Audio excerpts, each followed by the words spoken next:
Hey you guys, it's me, Miss Bobby. I decided to go ahead and share something with you guys. Like I say, y'all been rocking with me for a minute now. It is July the 12th, Sunday, July the 12th. And me and Whitney have decided that we're going to start our TTC journey again. For those of y'all who don't know, trying to conceive. And I took some time off from tracking my ovulation because it is emotionally excruciating pain, if that makes any sense to y'all. I am someone who suffers from PCOS, polycystic ovarian syndrome. It causes a lot of issues with weight gain, body hair, unwanted body hair, and of course, infertility.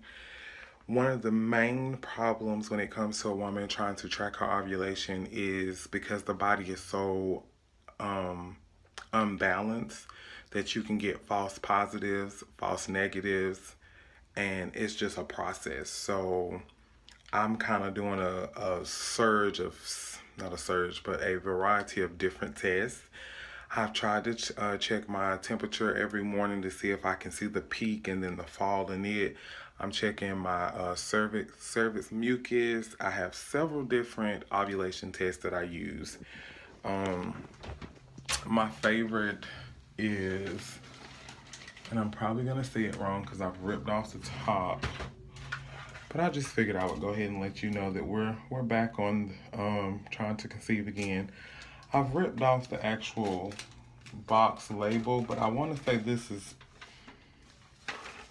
Preg Mac or something. I'm not for sure, but it's the what people like to call the cheapos. I absolutely love these. You get so much for your money, and they come in like little packs like this right here. And this is my progress. Sorry, those test scripts in the windows are day to day that I test, and I'm watching the lines get lighter or darker. So yeah. Then of course, they don't recommend when you have PCOS to use these, but I won't lie to you, I'm just addicted. The digital, I do recommend if you are having any type of hormonal issues, it's a risk to take because we can have what we call surges and it has nothing to do with our bodies is about to ovulate. But if you do, like me, are just obsessed with digital, get the advanced clear blue and not just the standard clear blue because it only has two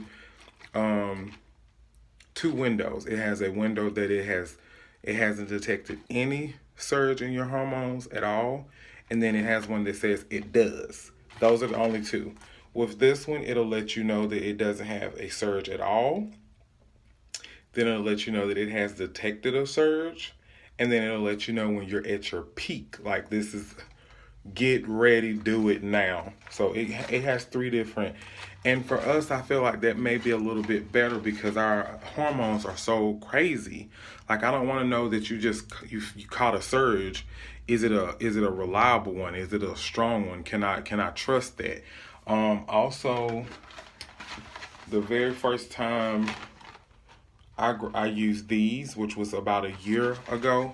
I actually, out of a 10 pack, finally got a positive on one of them, along with getting it on the digital as well as the testy strips. And I'll show you one up close and in person. They're so little in my hands, my nails are so big.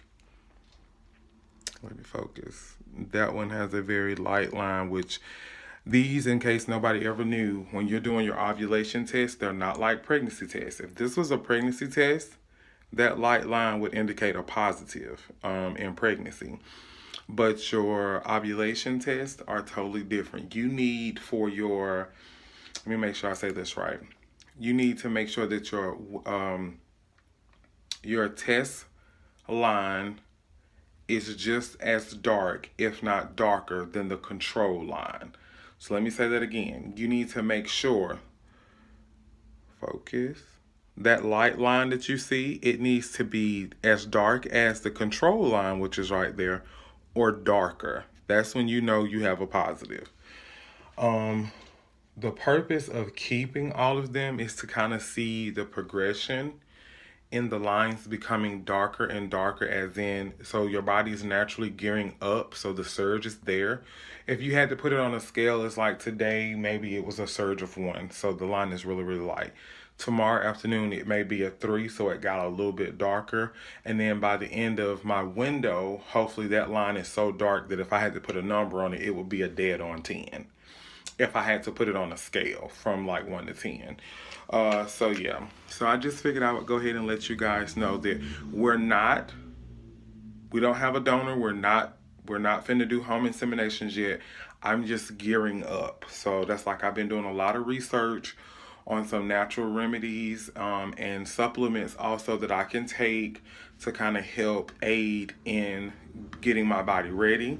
Y'all know that I've been trying to get my weight back down, and I found out what I already knew, but when I get overwhelmed and I'm just thinking about going hard, I forget that I have to remember that no matter how dedicated I am to trying to lose weight and get healthy, I do have health issues, and I do have severe body problems with pain and inflammation. And in order for me to stay in the game, I have got to pace myself. I can't just run and go hard because I will never make it to the finish line. So I'm going to have to slow it down. I'm going to have to take it at another approach, which is definitely still eat as clean as I can, as healthy as I can. I'm looking into cutting out completely all processed sugar. If it's not natural sugar like what I just get from my fresh fruit, then I'm not going to have it. I'm working on that, as well as trying to go as close to dairy free as possible. And the reason being is because these things fight against my PCOS. So I need to clean my diet up a little bit more. Wish me luck with that. Researching some supplements. I don't necessarily enjoy popping all of these pills, whether they're prescription or supplements. But if it's going to aid in getting me where my body needs to be to get pregnant, then that's what we're going to do. So yeah, so I figured I would just kind of show y'all the layout of what we women, and I'm not going to say just women that have PCOS, but women in general, tracking their ovulation and all the types of tests that you use and all that you do, and reading one sheet after another, how to do it, when to do it, what does this necessarily mean for this test versus the last test. It is aggravating, but if I'm gonna get my baby, it is so worth it. So yeah, so I just figured I would let you guys know that, and I'm about to do my afternoon test, and yeah, see what's what. All right, love you guys. God bless. Enjoy the rest of your Sunday.